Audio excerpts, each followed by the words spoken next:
2024-এ হেরেছেন, 2023-এর পঞ্চায়েতে হেরেছেন, 22-এর পুরসভায় হেরেছেন, 24 থেকে 25 অব্দি যে 12টা উপনির্বাচন হয়েছে সবকটায় হেরেছেন, 21-এ হেরেছেন, 26-এ আপনাদের আসন সংখ্যা 50-এর নিচে যাবে। আমি 1 বছর আগে যা বলেছিলাম আজও তাই বলছি।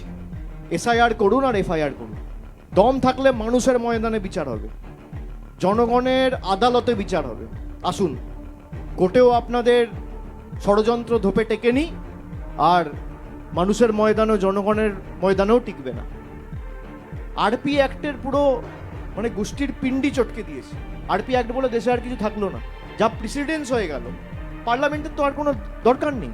আপনি 1500 কোটি টাকা করে নতুন কোটি খরচা করে নতুন পার্লামেন্ট করেছে, উঠিয়ে দিন। পার্লামেন্টে যে আইন পাস করানো হয়, দেশের বিচার ব্যবস্থার তো কোনো দরকার নেই। সব নরেন্দ্র মোদী অমিত শাহরা বসে ঠিক করুক, জ্ঞানেশ কুমারদের মতো 4টে পুতুলকে বসিয়ে। অন্যরা প্রতিবাদ প্রতিরোধ করেনি, কষ্ট হয়েছে হয়তো হজম করেছে, বাংলা তো হজম করবে না। এটাই তো পার্থক্য বাংলা আর অন্য রাজ্যের মধ্যে। আরপি অ্যাক্ট এম্পাওয়ার করছে ইআরওকে, এইআরওকে, আর আপনি একটা পিছনে করে বুঝে দিচ্ছেন মাইক্রো অবজারভার। তাহলে আপনি সব জায়গায় লাগান।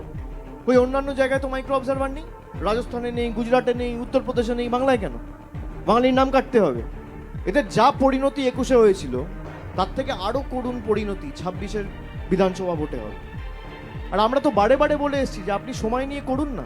এই 2 মাসের প্রক্রিয়া তো টানতে টানতে 4 মাস লাগলো, তাও এখনো লিস্ট বেরোয়নি। আপনি 2 বছর ধরে এসআইআর করতেন, কেউ তো বারণ করেনি। আপনি যাদেরকে আন্ডার অ্যাডজুডিকেশন রেখেছেন, এদের ভোট তো আপনিও পেয়েছেন। তাদের নাম যদি ডিলিট হয়, তাদের নাগরিকত্ব যদি অবৈধ হয়, আপনার পদও, প্রধানমন্ত্রী পদও তো অবৈধ, দেশের কেন্দ্রের সরকার তো অবৈধ। আমাদের তো নির্বাচন এমনি 26 সালে হবে। আপনি যে 3 বছর থাকবেন, তাহলে আপনি অবৈধ, আপনার এক্সপায়ারি ডেট তো হয়ে গেছে, আপনি তো ছাড়ছেন না। মানুষ অবৈধ, আপনি বৈধ। বাহ! বাংলায় 60 কোটি লোক যদি আন্ডার অ্যাডজুডিকেশন থাকে, আপনার প্রধানমন্ত্রীর তো পদও আন্ডার অ্যাডজুডিকেশন থাকা উচিত, হোম মিনিস্টারের পদ আন্ডার অ্যাডজুডিকেশন থাকা উচিত। এই সরকার যারা রাষ্ট্রপতি নির্বাচিত করেছে, সেই রাষ্ট্রপতির পদও, বা যিনি এখন পদে রয়েছেন, সেটাও আন্ডার অ্যাডজুডিকেশন থাকা উচিত। যারা গভর্নর হয়ে, সেন্ট্রাল রিপ্রেজেন্টেটিভ হয়ে নমিনেটেড হয়ে যাচ্ছেন, সব আন্ডার অ্যাডজুডিকেশন থাকা উচিত। মানুষকে আপনি আন্ডার অ্যাডজুডিকেশন রাখবেন আর নিজে ফুর্তিতে ঘুরে বেড়াবেন। অন্য রাজ্যের মানুষ আপনার ফাঁদে পা দেবে, বাংলার মানুষ পা দেবে না। এই কারণেই বাংলা 4টে রাজ্য থেকে আলাদা।